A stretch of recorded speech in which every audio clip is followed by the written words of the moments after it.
I'm so glad that you came here today because all of my colleagues went to California and left me behind. Otherwise, they'd be here supporting me. So I have had just a wonderful opportunity to pair up with some very unusual partners. And sometimes it's only half the research that you do, but the other half is learning new people, establishing new networks, and learning to see the world from a little different view. So before, when I thought interdisciplinary, I thought doctors, nurses, therapists, pharmacists, technologists, but now I also think contractors, architects, designers. That is part of the multidisciplinary world. And it's very important that we think that way and establish those relationships. So my first experience working with Texas Tech, not Health Sciences Center, but Texas Tech University Department of Design, was when I was new in my research position and Dr. Patti had approached the hospital about doing a study with them. So I was the right person at the right time and we proceeded. When I get through with this study, I'm going to talk to you about what happened next as a result of that relationship. I thought about changing the design template for this, but I just wanted to honor what we did originally. This was when we went to San Diego a year ago and presented this study at the Healthcare Design Conference, which is an international conference. There were about 4,200 people there. And we had a whole hour devoted to this, which is unusual in medical conferences and nursing conferences. We also had a poster presentation, believe it or not. You usually do live or poster, but we had both. So it was a really interesting time.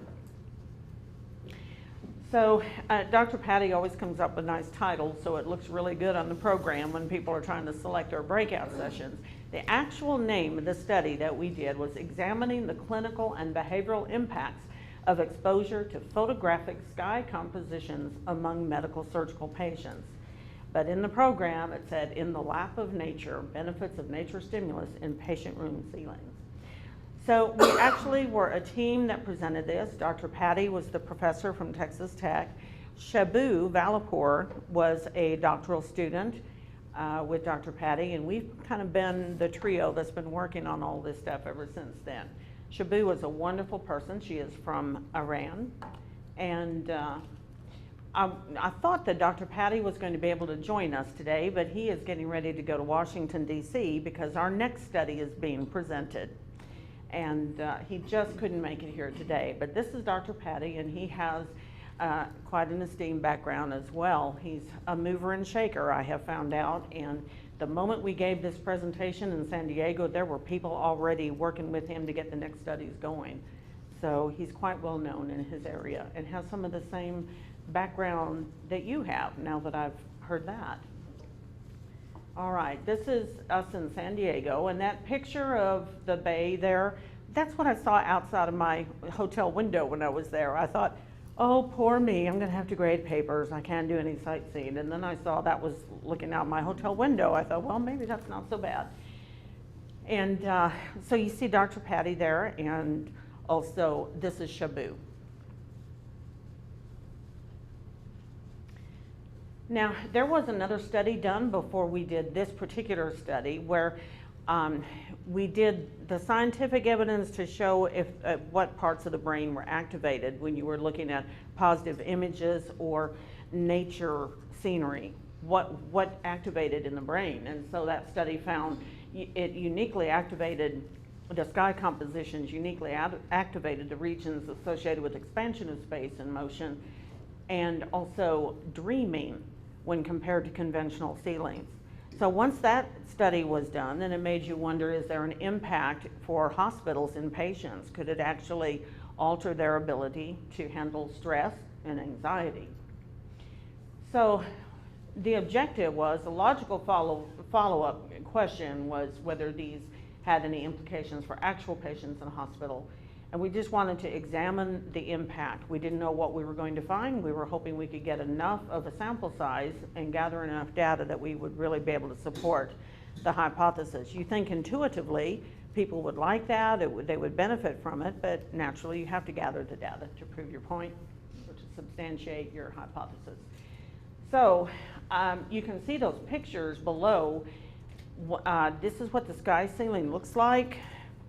And we took out about 6 of the ceiling tiles and replaced it with these tiles. There was a light behind it. We had a dimmer switch so we could make it look like the sun was coming up and the sun was going down at the end of the day. It's quite a bit different from just the normal ceiling tiles that you see over here. So the hypothesis was that a patient in a room with a photographic sky composition would be more environmentally satisfied, and the psychophysiological outcomes would be better in those rooms. So the method was between subject experimental design. We had 10 rooms, 5 of them had the sky ceilings. Now, it wasn't totally random. You know, the rooms were up there. The people who do the assigning of rooms did not know which room was which. If a room was empty and we had a patient that needed to go on there, they gave the room away. So it wasn't a totally random, but the people didn't know that we're making the assignments. The independent variable was the ceiling view. Operational definition was the sky ceiling versus the traditional ceiling view. And some of you in here, you know what that floor looks like. It's E6, and it is the oldest, now that rehab has moved out, it is the oldest floor in that hospital. And it was really a good place to have this study because it was so old, it was so small, it was so old-fashioned and industrial looking that when you put that sky ceiling in there, it is a big difference. Some of the other floors, like where Susan is, for instance, you know, they've been gutted and totally made modern, so it may not have been such a striking difference. But on E6, it was very, very different. On the demographic variables, age, sex, and ethnicity, this was an adult area. It was not there were no pediatric patients up there, but we would show the age in years and months that we obtained from the medical record, and the sex, whether it was male or female, as shown on the medical record, and the ethnicity. There wasn't a lot of variety in the ethnicity, and that was not by design. That's just the way it was. So we were looking at variables such as length of stay. We'd count the number of days from admission to discharge. We got that from the record. We would look at the blood pressure, the first systolic and diastolic blood pressure of the day. So basically that was generally about 6 o'clock in the morning, unless there was some reason that blood pressure wasn't on the chart, and we would take the next one closest to it. Digestion, we would count the number of episodes that a patient would request something for nausea. And acute stress and state anxiety, these were scales that were already validated through other studies, and so we applied them to this study. Pain intensity, since we were already used to using the FACES, the scoring of 1 to 10, patients were used to that. We were charting that anyway. We stuck with that measurement for pain. We were trying to determine how much pain medicine the patient required, and this was probably one of the shortcomings of the study. If we ever repeated this study again, we would really need to have a much better way of calculating that.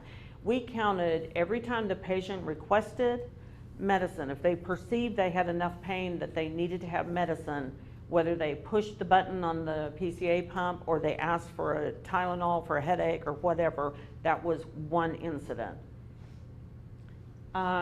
Sleep quality, we developed a scale of 1 to 10 with the FACES, just like the pain scale, so that it would be a very similar process. So 10 would be, you know, a real ugly face where they just didn't sleep at all, and all the way down from that. Okay, environmental satisfaction. There was an investigator design questionnaire that was meant to be given upon discharge, and that one we did validate as the study got started. So the variables that were held constant, we had, these rooms were chosen because they all were the same. They were like mirror images of each other. The placement of the furniture, there was nothing different about these rooms. They all had a nice big window, but that's where we built the South Tower. So they had a big brick wall they were looking out at. All right. The room design, the compass orientation, furniture layout, patient profile, all of these things remain constant.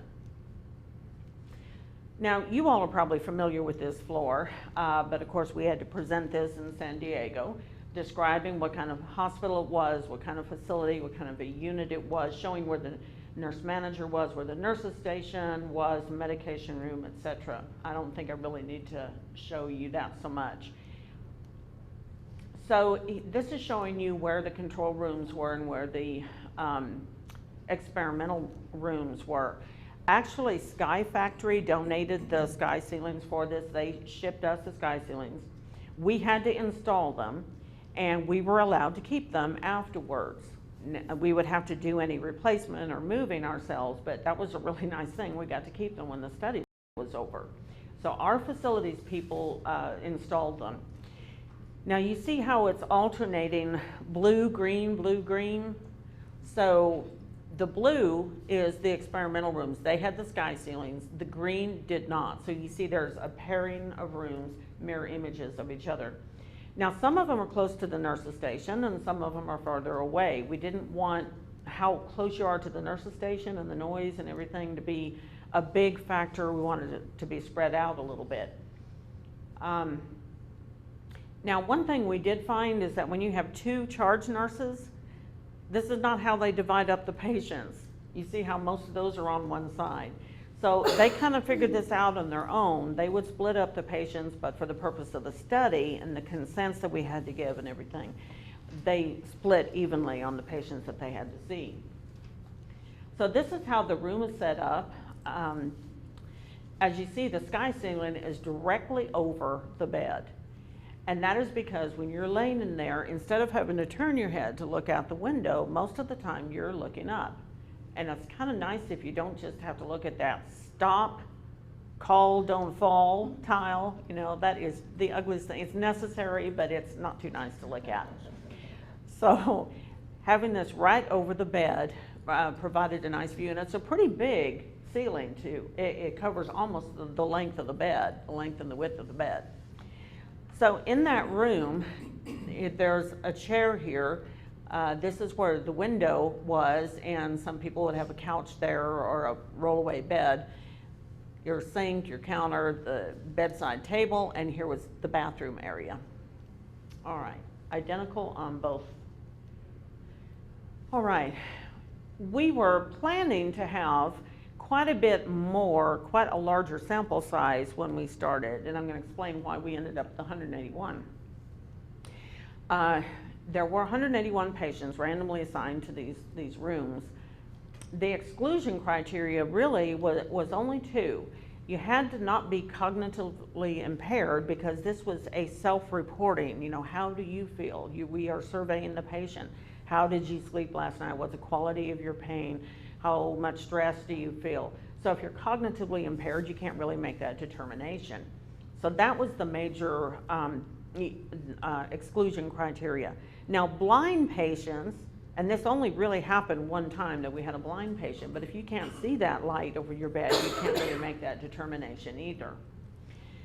Now I have to say it was sad that we did have quite a few patients that were excluded because of dementia. You know, that's just a sad fact about our society. It's a very serious issue we have with Alzheimer's and other forms of dementia. So there were more patients than I thought that had to be excluded for that reason. Also, we went with the admitting nurse assessment. We didn't want a research nurse to go in and do an assessment again, so we chose to rely on the admission assessment that was done. So when I went up to the floor, I would let the charge nurse tell me if they had assessed the patient and if they were eligible or if they needed to be excluded, and we went with that. So the data collection went on from January to August of 2013. We had intended to go all the way to December, but guess what happened at the end of August? We had a reduction in force.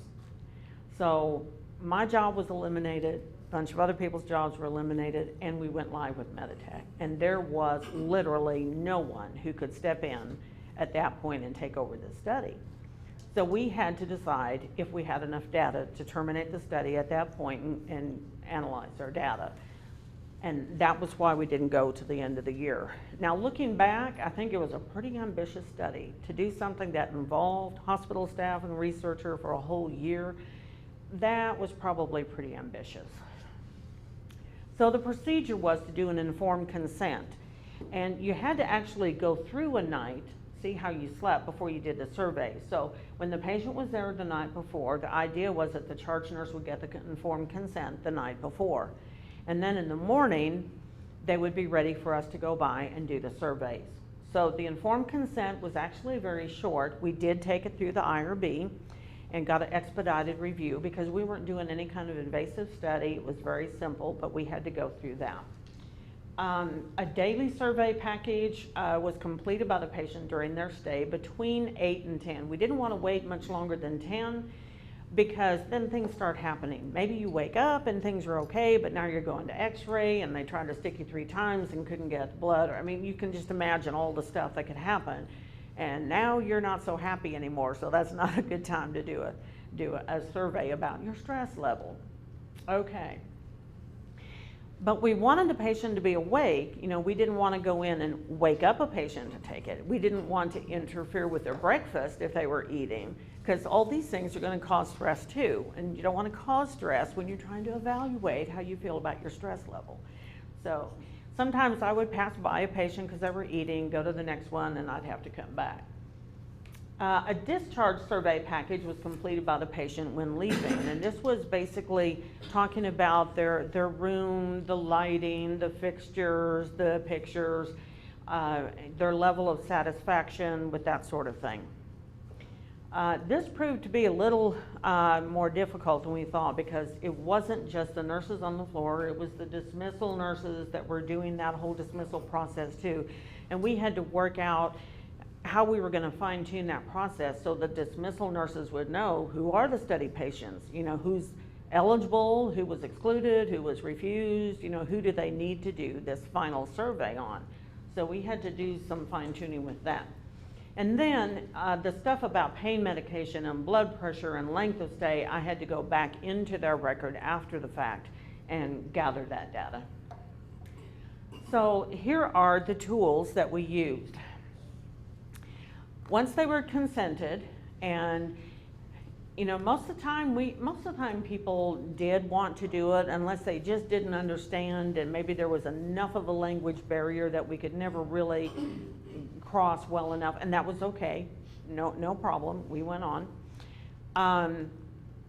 But sometimes the words or the phrases on here sound a lot alike. Yes, these scales were validated before. But for some people that don't have a really high educational level, they had a hard time understanding the difference. So I had to be very careful, but sometimes I would read through it and see if the patient understood it and try not to be biased anyway. And then after that, they could do it the next day on their own. But the first part has a list of words. Can you read those from where you are? It's calm, contented, comfortable, uneasy, worried, distressed, words like that, uptight. So some of those things sound kind of similar. And we ask them to say definitely yes, slightly yes, not sure, or definitely no. They give us an answer on that. And then there's a list of phrases. I feel secure. I feel strained. I feel, it's hard for me to read on the screen too. I feel upset. I feel satisfied. I feel frightened. So for each one of those, we would ask them to say not at all, somewhat, moderately so, or very much so, and they would make a decision. Now another problem with this is you have to be in there, you have to be committed to this. If the patient gets tired and they don't want to do the rest of it, well, we can't use that survey if all the answers aren't filled out. So you can't just leave it there for them. We made sure we had clipboards and pens attached to the clipboard, because if you're asking the patient to do this, you need to give them the tools to do it, right? Okay, and then you see the smiley faces and for the pain scale and the sleep scale at the bottom. Now, we did have a space for a patient label because until I could go back and look on their record to gather the rest of the data, I needed to know that. And we had to tell people not to put this on the medical record. We had established a cabinet that was locked, and I was the only one who had the key, and the charge nurses that were doing this would put those surveys in the box, and I would come and get those every morning. So once I got the data from the surveys, the data that was turned over to Texas Tech was just a spreadsheet with no patient identifiers on it, and then they did the statistical analysis. Then the discharge survey, can you see the little sky ceiling at the top? We made little stickers that said enrolled, refused, excluded, and we checked which one applied. And we put that sticker on the Cardex, and we put a sticker on their chart. So when the dismissal nurses came by, they could have a way of understanding who needs to get that final survey when they dismiss the patient. So that's what we determined with that. So I'm going to go over the results of the study in a moment, but I thought it was really interesting. You get data that you analyze, but you also have the patient experience, and you hear the comments they say. One lady that was there for a week and just had a terrible, terrible time, and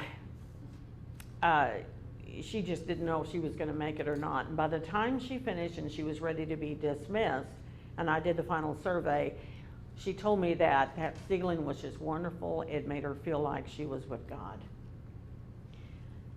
Then there was another man who was in a room without a sky ceiling, and he was very sad. He had broken up with his wife. He had lost his job because of his injury, and he had to have surgery, and he was just very, very sad. So after I finished my work with him in an unbiased way, I just put my hand on his shoulder and I said, "You seem like you're very sad. Is there anything I can help you with?" And so he told me his story, and then he literally said, "If there was just something I could focus on in here." I mean, it was almost like he had been coached to say that, and I wished he could have been in one of the sky ceiling rooms. He could have really benefited from it. But without the sky ceiling, if you've ever been on that floor, it's a pretty drab room. So then we had an electrical short in one of the rooms, and we had to call facilities back a time or two to fix it. And it's interesting. One man was real irritated by it, and we just had to turn it off. But another patient thought, well, this is like West Texas, you know? We have lightning, we have thunderstorms here, so it seemed realistic. And then there were other people who wanted those tree branches to move around because that would have been more realistic. And in fact, you know, the company that donated these for our study, they have all kinds of windows and ceilings and, you know, 6 hours worth of motion. You can even watch little prairie dogs running around in the desert and hot air balloons going. They have a lot of options, I suppose, however big your wallet is. Yeah. Now, some of the challenges have to do with pain control. We thought this floor was going to be a urology floor.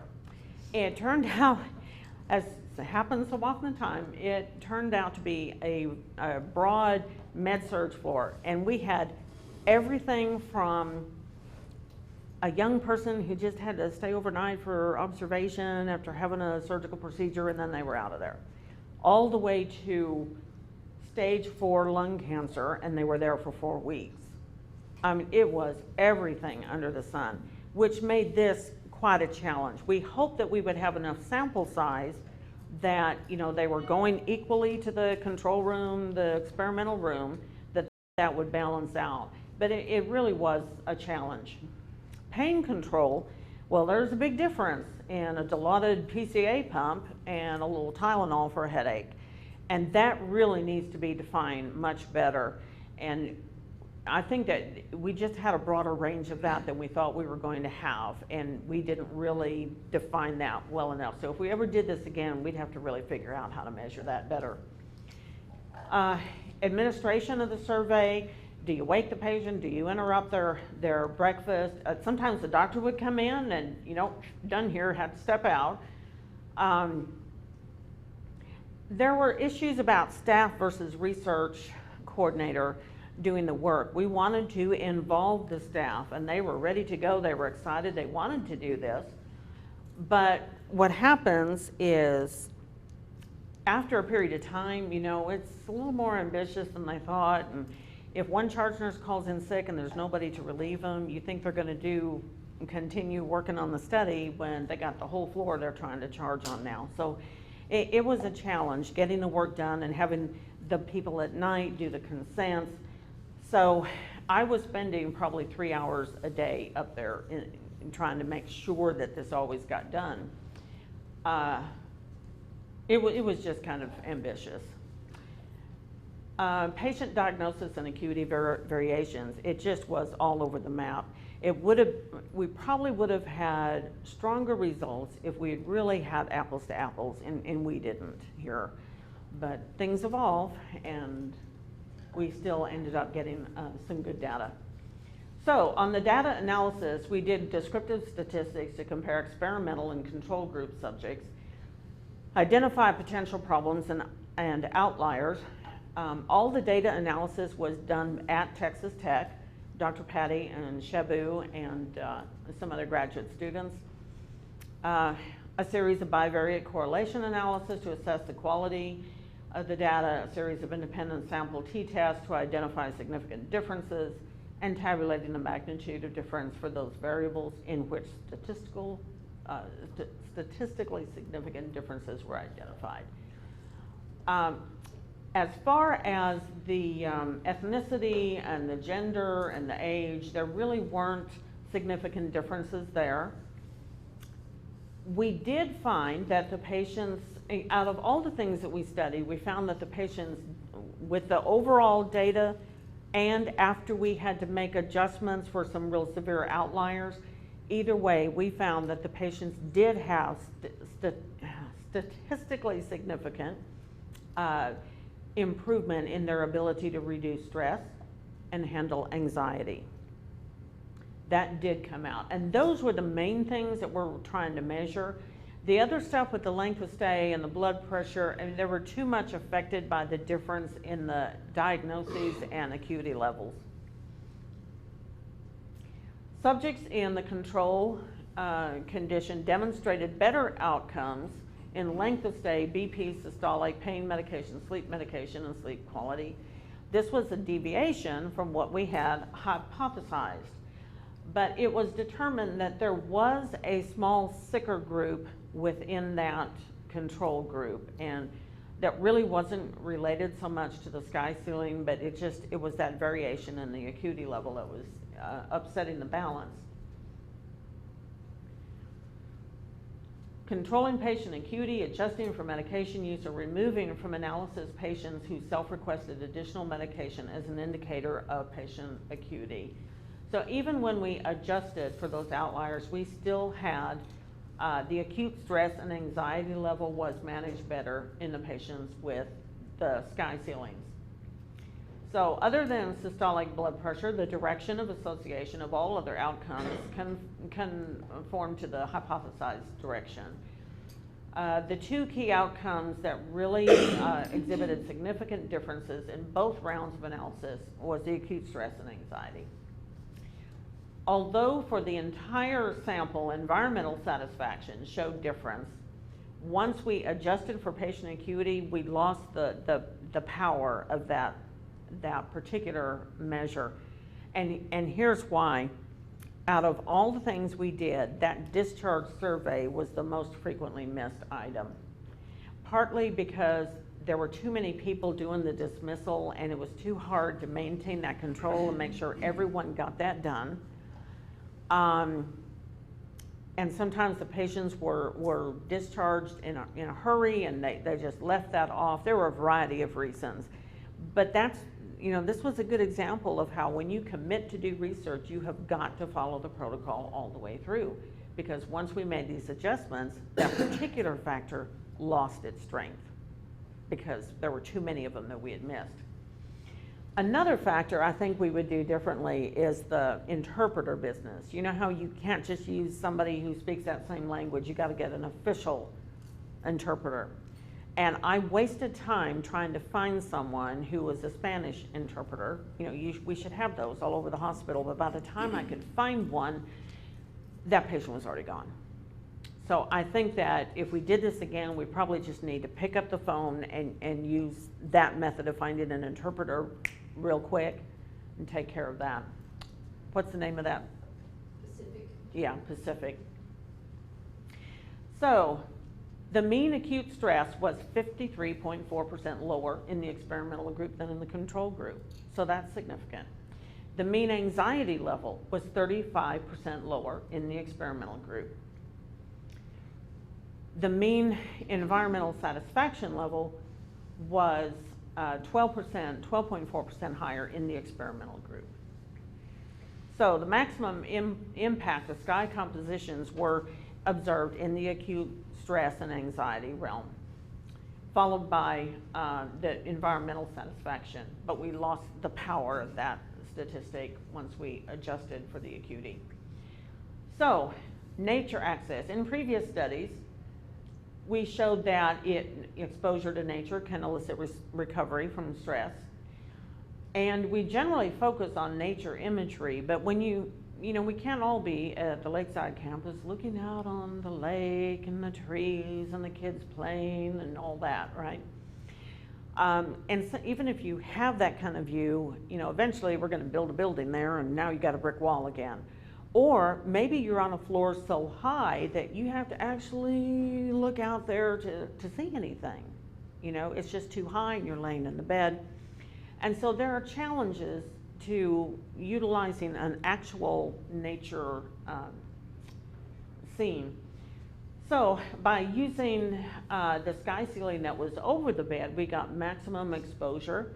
And there isn't, you know, you have the design element, but you also have nurses who are able to utilize that. Do you go in the morning and you turn that on and you kind of gently raise it up like the sun is coming up? Well, good morning, Mr. Jones. Did you sleep well last night? Or at the end of the day, you're getting them ready for bed, you dim it down, right? So there are ways that you can actually utilize these designs to enhance the patient experience. Okay, so there are other studies that would be needed.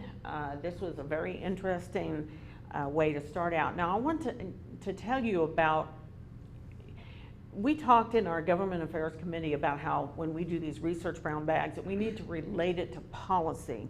Well, this is something where I see policy has impacted the research. We are all dealing with heavily regulated systems, right? We have healthcare reform, we have the Affordable Care Act, we have, you know, we're constantly being on guard about readmissions. We're studying why the patients are coming in within 30 days and being readmitted and all of that. So the policies have dictated that we have got to be extremely efficient in how we manage the patient's health care. Well, I came across this study called the post-hospitalization syndrome. Some of you may have heard me talk about it before, but this one doctor studied, I wish I'd put this on here, and I can't remember exactly how many, but it was quite a significant number of patients who had been readmitted within 30 days. Now, for people who don't study these things, you know, you always think, well, we didn't do a good enough job, they got sick again, they came back, we didn't manage their heart failure well enough or whatever. But he was trying to see if that really was the case. Is it the same diagnosis that is bringing them back? And he really did not find that so much. He found common trends among all these people that really presented to him a period of acquired vulnerability. So the things that caused this, the acute illness and substantial stress, sleep deprivation and disruption of circadian rhythm, poor nutrition and hydration, pain, discomfort, you have side effects from the pain medication, and just the overall deconditioning. It takes a lot longer to get back into condition. You know, if you're in bed for a day, it's probably going to take longer than a day for you to get your strength back. I can't remember what that ratio is, but it definitely takes longer. Okay, so all of these, the baffling array of mentally challenging situations. You look at those consent forms and it scares the living daylights out of you. But you've got to make these life and death decisions. So all of this makes you very vulnerable. And so you go home, you had all these You have all these prescriptions, you have all these discharge instructions, and maybe you don't do everything right and you fall, you miss your medications, something else happens and you end up coming back in. But it is his proposed theory that you have this 30-day period of vulnerability. So if we can design a patient environment to where it relieves stress, anxiety, it helps them sleep, right, that's a good thing to do, right? Can we do that? Yeah. Does it take a doctor's order to do that? No. It takes good designers, architects, plant operations people, nurses, doctors, everyone coming together to design the best environment for our patients. All right. Now, what happened next? Well, I told you I got laid off, and then so I'm out there looking for a job. I'm not worrying about the study anymore. I'm out there looking for a job. So I kind of lose track of things. I end up getting hired back in the same department in a different role, and they were gracious enough to let me continue working on the 2 studies I had been involved in. Well, one of my jobs now is doing construction. Not doing construction, but the infection control risk assessment, granting the permits, and making construction rounds. And so one day I was inspecting Heart Center 6 before it opened. So I'm walking in a room with my hard hat, and all of a sudden I look on the wall and I see Sky Factory. And I look up at the ceiling, and lo and behold, the sky ceilings were there. And I commented on it, and the construction worker said, oh yeah, all the patient rooms have them. On E7 too. I can't begin to tell you how that lifted my spirits, because we did the study, we got these results, people listened, and our 2 newest floors that had been gutted and remodeled have sky ceilings in every room. Patients love them. This is oncology, the stem cell unit. It's up on E7. Now they did theirs a little bit differently. They have 2 of these with a light in the middle. They have a dimmer switch. This particular one has some color in it, so you see the leaves are changing in the fall. And this is Heart Center 6, which is the palliative care unit. That's what it's ultimately going to be when we get everybody moved around where they need to be. And I thought it was funny, I caught that stop, call, don't fall sign up there. So it doesn't look like it belongs there, but the ceilings are there. And this has a little different view. You could do different ones in different rooms or the same one in every room, but it's just another example of that. And again, the patients love them. So I was really, really happy to see that we actually put something to good use after we did this study. So what happened next after that? We were approached about doing a patient fall study. So this time, it's the Department of Design, HKS Architects, the Department of Mechanical Engineering. So they put this study through their IRB. We didn't have to because they were recruiting subjects from all over and they were going to Tech to actually have the study. We got a $100,000 National Patient Safety Foundation grant to do this study, and guess what? 5,000 of that came to us for our participation in the study. So we have a little seed money. Where? Nursing Research Council. Yay. And this has actually been nominated for an award, so we're about to find out if they got that award in excellence. And guess who's going to Washington with them this time? No. Oh, no, I do know. Grace. Grace Ray. She's in charge of the Patient Falls Committee. It broke my heart to have to give that up, but I'm so proud of Grace for going. She's excited, yeah. Okay, Nursing Research Council, we have kind of done a handoff here, so when other projects come up, Dr. Patti will be working directly with the Research Council, so we have a mechanism. It's not just me, it's the hospital partnership there. We have a process. And then, with all the schools of nursing and school of medicine and pharmacy and allied health and operating room technicians and radiology and respiratory therapy, it's only natural with all the healthcare stuff we have going on in the city. Now we have a Center for Acute Care Design at Texas Tech. And Dr. Patti developed last year the first graduate level course in healthcare design, and he asked me to help him put this together. So I'm the, what do they call me? The external expert consultant. Okay. I don't get paid, but it's been great working with them. International students, and these are, you know, art students, design students, architects, who have chosen to specialize in the most complicated healthcare design that there is, healthcare. And so it's been really wonderful working with them. We have our people go over there and say, listen, the textbooks say this, but let me tell you what really happened. You know, you think nurses want to have a break room all the way down at the end of the hall? No, what nurses want is to be close to their patients. They want to hear the bells, the buzzers, the call lights. They want to be there in the thick of things. They don't want to be off isolated down here. Okay, so let's design this differently. They come over here to the hospital for tours, and they go to patient care units, and Susan has been wonderful to show them through her unit. We always select one critical care unit and the ED, and they go through pharmacy and surgery and all kinds of places. Susan, thank you so much for your participation in that. So really, all of Covenant is partnering with them. And then they have a design project. And so we get to use their ideas, those student ideas, and we can use any or all of them, and it doesn't cost us. So this year's project is labor and delivery rooms. They're designing those. So Ann Smith has been working with them as well. So I'm conducting their class next Monday. They're going to do the first run through with their projects, and we'll give them feedback.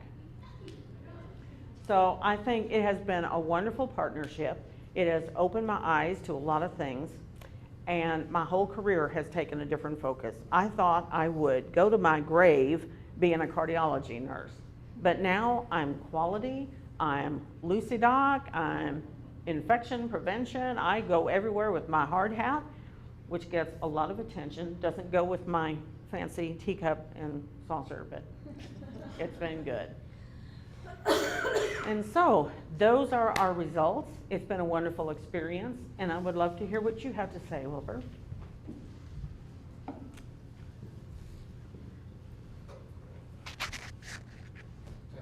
Yes.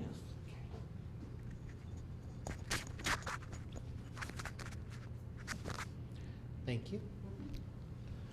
One of the things that I find so exciting about the work that Patty's been doing and the folks that she's been working with is a lot of these things are things that we think of as common sense, that we've been trying to incorporate, institute into construction for a long time.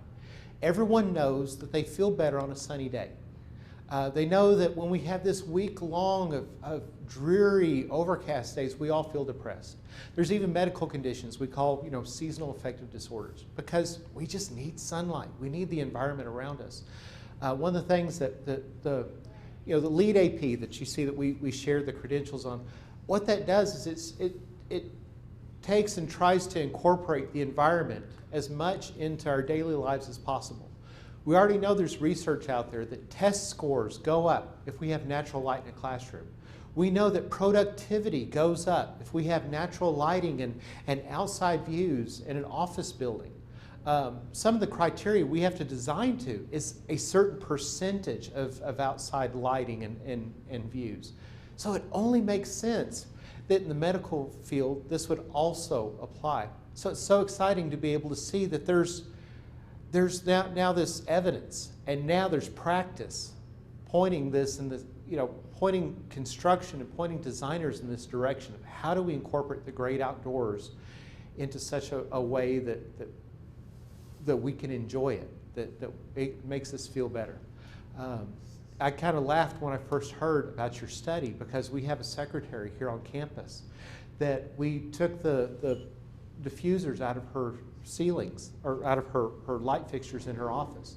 And we have these diffusers that have clouds and ceiling pictures on them, because she does have seasonal affective disorder, and that's her treatment. She has a prescription from her doctor.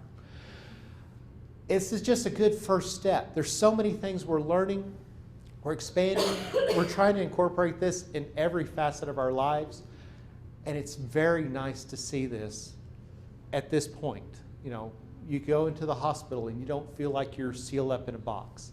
you go into these other environments and you don't feel like you're sealed up. I have regrets when I walk into classrooms like this one that have no windows, have nothing, because we're sealed up in a box. We're not designed that way. We're designed to be a part of the world around us. So thank you very much for your work. I think you're just on the cusp of what's coming. We have industrialized so much that I think we're finally figuring out that we need to naturalize a little more. So thank you very much.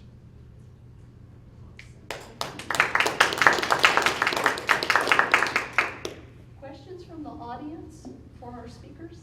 I have one. Because of your invited response, it made me start to think.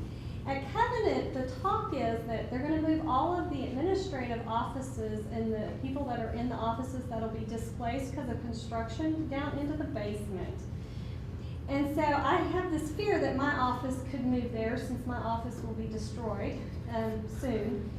Is there talk of, I know this research was done around patients, but for somebody that might end up in a box in the basement, and I've had these wonderful views thus far in my career, is there talk of installing these possibly in those new office spaces down there where MRI is? I haven't heard any talk of that, but I'm glad that you mentioned that, because I am in a position to have these discussions with people. I'm meeting with the designers and the contractors, Petra, McCarthy, and Dunn and Tyner. I'm heavily involved in that now. And as we develop new spaces, I think that does need to be part of the discussion. We certainly need to preserve the views that are already available. Even if we take out walls and have cubicles, we have got to preserve those views. And I think maybe it's a good time to look at a study that should be done with staff. We just got word that we are all moving to the 5th floor at Lakeside, but they're going to have to do a lot of changes to that to get ready.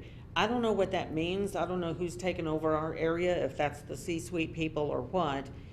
But I'm glad that you bring that up, and now that people are just really beginning to listen to nurse input. You remember years ago when we did the SICU, and it was really long and narrow, and if you weren't crazy when you went in, you sure would be when you came out. Yeah. And nursing input went into that, but it wasn't listened to, and that was not a good experience.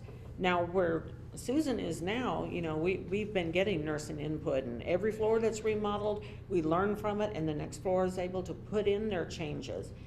But yeah, we haven't really focused on that for office staff.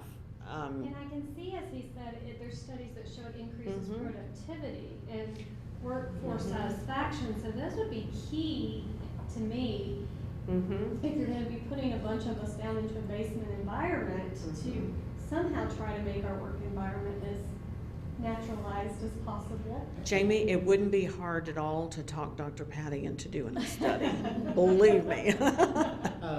There's even room here for a meta study where you could go back and look, because there's other people that have done. There's a lot of work out there in workplace conditions, and not only does it increase productivity, it decreases the number of sick days and things like that. So you can put a dollar amount on what is this worth.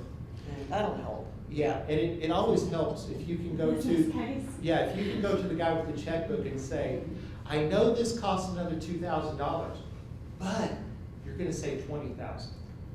So there is room for that. The work just has to be done, and you have to have an advocate speak up for it. Yes, Dr. Byers?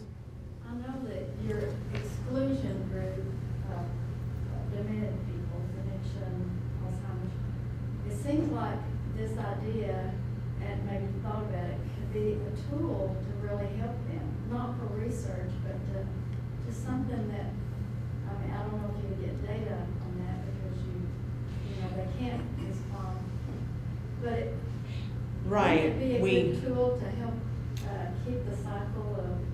Yes, it would be, and they had to be excluded from this study because of the way that it was designed, but that doesn't mean that they can't benefit from it, and that would be another good thing to study. How would we measure that? I would really like to see that because that's a growing problem. Yes, Dalton? can actually speak to that. There's a room designed called Snoozlin Room, and it uses light in different variances of texture and things to really get a response out of folks with dementia and Alzheimer's. So a lot. There's actually one at the Garrison? Garrison. Yeah. And what did you call it A again? Snoozlin Room. A snoozlin. Yeah, Okay. it's the design of the machine that they use, but yeah, it has Okay. lights that come out in spirals and different aspects. Interesting. That kind of reminds me of, you know how I can see where this could help someone with dementia. As children, how you would lay on the grass, you know, and look at clouds and then Yeah. figure out what you see. Mhm. You know, animals, how cool would that be, you know, if you had someone with dementia or, You know, actually, for dementia patients, one of the things I think because my dad had dementia, you know, he passed away about 3 years ago.